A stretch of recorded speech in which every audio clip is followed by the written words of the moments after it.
नमस्कार दोस्तों, the neuron academy में आप सभी का स्वागत है। आज हम यहाँ पर बात करने वाले हैं एक मॉलिक्यूलर लेबोरेटरी में इंस्ट्रूमेंट्स होता है पीएच मीटर। पीएच मीटर का यूज़ जनरली हम लोग कुछ सैंपल्स होते हैं उनका हमें यूज़ करना होता है अलग अलग पीएच पे। जैसे सपोज़ कोई भी माइक्रो ऑर्गेनिजम्स को ग्रो कराना है या फिर किसी भी एनिमल सेल को ग्रो कराना है, तो उसके लिए हमें डिफरेंट पीएच यूज़ करने पड़ सकते हैं। या फिर अगर जब मॉलिक्यूलर बायोलॉजी की लेबोरेटरी में काम करते हैं तो कुछ हमें बफर्स प्रिपेयर करने पड़ सकते हैं, तो उसके लिए भी पीएच की रिक्वायरमेंट्स हो सकती है। तो वो पर्टिकुलर रिएक्शंस को बनाने के लिए हमें पीएच को मेंटेन करना पड़ता है, और उस पीएच को हम मेंटेन कैसे करेंगे उसी के बारे में आज हम दिखाएंगे। कौन सा इंस्ट्रूमेंट्स यूज़ करते हैं और उसका बेसिक प्रिंसिपल क्या होता है और किस तरीके से हम किसी सैंपल्स का पीएच मेंटेन कर सकते हैं। तो सबसे पहले ये हमारे पास एक पीएच मीटर एक इंस्ट्रूमेंट्स है ये पूरा। इसको यहाँ पर इसका मेन स्विच रहता है, जो कि ये स्विच हमने ऑन कर दिया है। स्विच ऑन करने के बाद ये इसका इलेक्ट्रोड है, पीएच मीटर का इलेक्ट्रोड। इस इलेक्ट्रोड को इस तरीके से यहाँ से ओपन कर लिया जाता है। यहाँ पर इस तरीके से ये ग्रिप में इससे होल्ड रहता है, इसको यहाँ से निकाल लेते हैं। निकालने के बाद ये हमारे पास एक डिस्कार्डिंग बीकर है, जिसमें हम कोई भी सैंपल्स को डिस्कार्ड कर सकते हैं। तो बेसिकली हम इस बीकर्स को यूज़ करेंगे इस इलेक्ट्रोड को वॉश करने के लिए। सबसे पहले हमें जब भी हमें पीएच मीटर को यूज़ करना होता है तो सबसे पहले इस सॉल्यूशंस में हमारा इलेक्ट्रोड डिप रहता है। उसका रीज़न ये है कि हमारा इलेक्ट्रोड कभी भी ड्राई नहीं होना चाहिए। अगर ड्राई होगा तो इसमें लिक्विड कंटेंट भरे रहते हैं जो इलेक्ट्रोड के फंक्शनिंग के लिए रिस्पॉन्सिबल होते हैं, जो आयंस होते हैं उनके डिफरेंशिएशंस को चेक करते हैं। तो हमेशा ये डिप रहता है सॉल्यूशन, जो कि KCl का सॉल्यूशन होता है। इस सॉल्यूशन में डिप करके रखते हैं। तो जब भी हमें यूज़ करना होगा तो सबसे पहले हम इसको वॉश करते हैं। तो जनरली हम ऑटोक्लेव्ड मिलीक्यूब वाटर का यूज़ करते हैं फॉर वॉशिंग ऑफ इलेक्ट्रोड। इस तरीके से हम वॉश कर लिए इसको, और वॉश करने के बाद हम टिश्यू पेपर की हेल्प से इसको वाइप कर देंगे। ये हमने इलेक्ट्रोड को वाइप कर दिया। वाइप करने के बाद अब जिस भी सैंपल्स का हमें पीएच लेना है उसको इस तरीके से यहाँ पर सेटअप कर लेंगे। सेटअप करने के बाद अब हमें पहले से पता होना चाहिए कि हम पीएच हमें एसिडिक में चाहिए या फिर बेसिक में चाहिए। पीएच तीन तरीके से पीएच का स्केलिंग होती है। बेसिक हमारा अगर 7 पीएच है किसी भी सैंपल्स का तो वो होता है न्यूट्रल पीएच। 7 से नीचे अगर आएंगे तो वो होगा एसिडिक पीएच होगा उस पर्टिकुलर सॉल्यूशंस का। अगर 7 के ऊपर हमें जाना है, कोई भी अगर पीएच हमें 7 के ऊपर वैल्यू जा रही है तो वो एल्कलाइन फेज में चला जाता है। ठीक है, तो सपोज ये एक हमारे पास सॉल्यूशन है और इस सॉल्यूशन का पीएच हमें 7.5 करना है। ठीक है, तो अब हम सबसे पहले क्या करेंगे, ये हमारे पास पीएच को एडजस्ट करने के लिए अलग अलग टाइप के सॉल्यूशंस बना के हम रखते हैं। जनरली ये NaOH है, NaOH जो कि 5 मोलर का NaOH का सॉल्यूशन बना के रखा हुआ है। साथ ही साथ हम 5 मोलर का ही HCl यूज़ करते हैं। 5 मोलर का HCl को हम यूज़ करते हैं।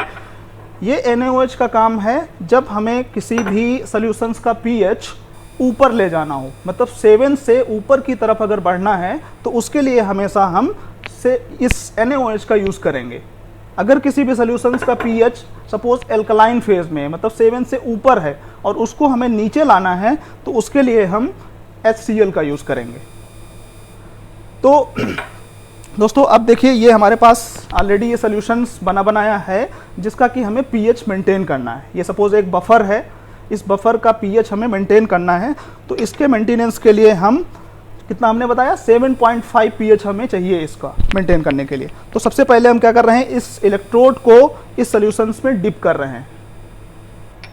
तो जब हम इस पर डिप करके देख लेते हैं तो हमारा जो पीएच मीटर है इसके डिस्प्ले पे दिखा देगा कि इसका एग्जैक्ट अभी इसका जो पीएच वैल्यू है वो कितनी है।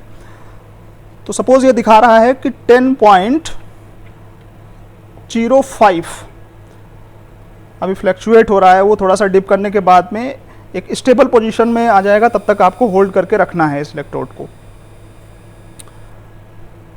तो इस तरीके से आप डिस्प्ले पे देख सकते हैं लगातार रीडिंग्स में फ्लैक्चुएशंस हो रहा है। तो इसका पीएच 9.75 या 73 इस तरीके से फ्लैक्चुएट हो रहा है, 7069। इस तरीके से डिस्प्ले पे आप देख सकते हैं कि लगातार इसमें फ्लैक्चुएशंस आ रहा है। एक टाइम ऐसा आएगा जब वो स्टेबल हो जाएगी इसकी वैल्यूज़ उस टाइम पॉइंट से। अब सपोज हमें यहाँ से हमने बताया कि 7.5 पीएच चाहिए, तो अभी हमने आपको बताया था कि दो तरीके के सोल्यूशंस हैं, एक हम पीएच को ऊपर ले जाने के लिए यूज़ कर सकते हैं, दूसरा सोल्यूशन है जो पीएच को नीचे ला सकते हैं 7 से। तो अभी जैसे हमारे डिस्प्ले पे दिखा रहा है कि 7.4 या 7 पॉइंट समथिंग 9 पॉइंट समथिंग हमारे पास डिस्प्ले पे वैल्यू शो कर रही है। अब इसको हमें 7.5 तक लाना है, तो उसके लिए हम यूज़ करेंगे पाइपेट और टिप्स की हेल्प से HCl को इस सॉल्यूशंस पे ऐड करेंगे। तो ये हमारे पास पाइपेट है, इस पे हमने टिप्स लगा लिया है और इसमें ऑलरेडी हमारा HCl रखा हुआ है। इस तरीके से हमने HCl को पिक कर लिया और इस सॉल्यूशंस में डाल दिया। इस सॉल्यूशंस में ड्रॉप बाय ड्रॉप हम ऐड करते हैं।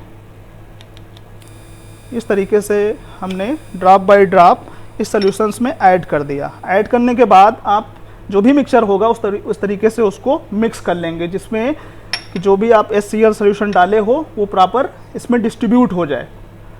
तो डिस्ट्रीब्यूट करने के बाद फिर से इलेक्ट्रोड को आपको डिप करना पड़ेगा इस सॉल्यूशंस में। तो इस सॉल्यूशंस में जैसे ही आप डिप करते हो तो आपको सडन एक चेंज दिखेगा इस सॉल्यूशंस में। इस डिस्प्ले पे आप देख सकते हैं कि जो पीएच पहले 9 पॉइंट समथिंग था, अभी वो आ गया है 1.83। लेकिन हमें चाहिए कितना? हमें चाहिए 7.5 के आसपास। हमने बोला था कि 7.5 हम मेंटेन करना चाहते हैं। तो जनरली ये कंसंट्रेटेड सॉल्यूशंस था, इस वजह से हमने एक ही टिप से डालने के बाद इसका सडन पीएच नीचे आ गया है। तो अब हम इसलिए जानबूझ के इसको डाउन किए हैं क्योंकि हम दिखाना चाह रहे हैं कि दूसरा वाला सॉल्यूशन डालने पर पीएच कैसे अप होगा। तो अभी ये हमारा पहले 7 के ऊपर था, तो हम उसको नीचे लेके आए। अब इसी सेम सॉल्यूशंस का पीएच हम नीचे से ऊपर की तरफ लेके जाएंगे। तो अब यहाँ पर हमें NaOH का यूज़ करना पड़ेगा। इस NaOH को हमने इस टिप्स में इस तरीके से फिल कर लिया है और अब इस सॉल्यूशंस में ड्रॉप बाय ड्रॉप ऐड कर रहा हूँ मैं। ये हमने ड्रॉप बाय ड्रॉप डाल दिया है और ड्रॉप बाय ड्रॉप डालने के बाद इसको इस तरीके से मिक्स कर लेंगे, जिसमें NaOH जो भी हमने ऐड किया है ये प्रॉपर इसमें डिस्ट्रीब्यूट हो जाए।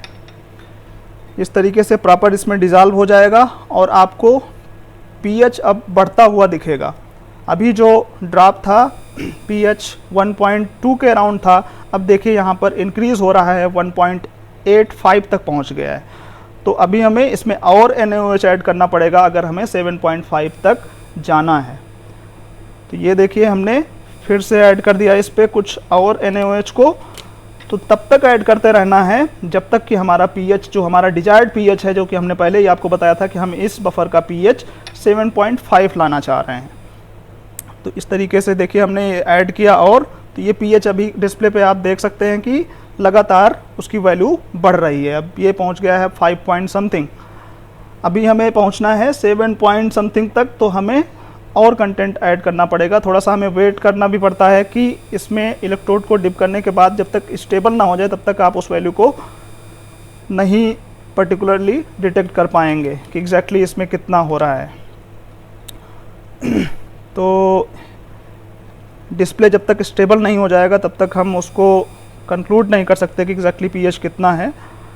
तो डिस्प्ले पे एक बार अगर पीएच हमारा स्टेबल हो जाता है तो उस हिसाब से हम उसको कंफर्मेशन कर पाएंगे कि इसका एग्जैक्ट पीएच कितना हो पाया है। तो इसमें अभी आप देखिए कि NaOH का कंटेंट ऐड करने के बाद ये फिर से pH राइज कर गया है ऊपर। तो अब फिर से हमें HCl की रिक्वायरमेंट पड़ेगी,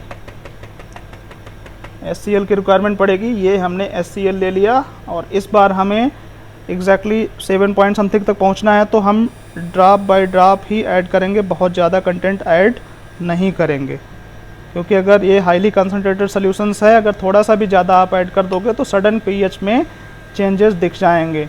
इस तरीके से हम फिर से इसको मिक्स कर लेंगे प्रॉपर और फिर इस इलेक्ट्रोड को इस सॉल्यूशंस में डिप कर लेंगे, तो pH हमें ड्रॉप दिखेगा। तब तक इसको मेंटेन करेंगे जब तक कि हमारा जो एग्जैक्टली हमने पहले से बताया हुआ है कि 7.5 तक लाना है, वो लाके ही हम इसको स्टॉप करेंगे।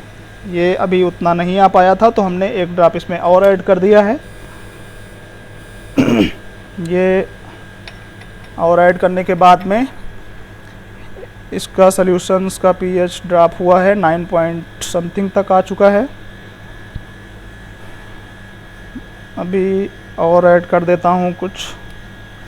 दोस्तों इस तरीके से आप देख सकते हैं कि अब pH आपका एग्जैक्टली जो हमने स्टार्टिंग में बोला हुआ था 7.5, वो आपको डिस्प्ले पर पूरा मेंटेन दिखेगा इस सॉल्यूशंस का। इस बफर का pH, ये बफर हमने बनाया हुआ है ट्रिस बफर, जिसका कि यूज़ वेस्टर्न ब्लॉटिंग और SDS पेज में किया जाता है। और इस सॉल्यूशन का pH आप देख सकते हैं डिस्प्ले में एग्जैक्टली 7.50 हो चुका है। तो नमस्कार दोस्तों, आपका न्यूरॉन एकेडमी में अब तक बने रहने के लिए धन्यवाद।